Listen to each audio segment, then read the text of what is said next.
વિષય વસ્તુ પર આપણે ચર્ચા કરવાની છે અને જે વિષય વસ્તુ પર મારે તમને થોડા સલાહ સૂચન આપવાના છે એ એકચ્યુઅલી મારા માટે પણ એક લર્નિંગ પ્લેસ જ છે.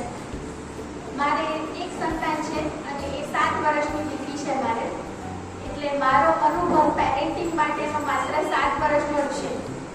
માત્ર મારા અનુભવના આધારે તમને સલાહ સૂચન આપીશ તો એ થોડું અઘરું રહેશે.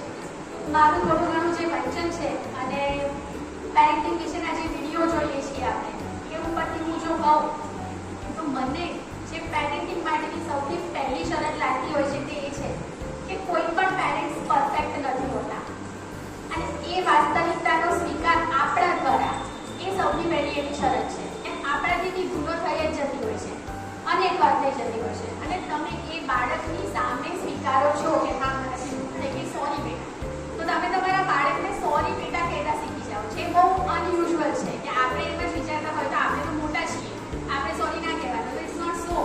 આપણે પણ જ્યારે ભૂલ થતી હોય ત્યારે એને સોરી કહેતા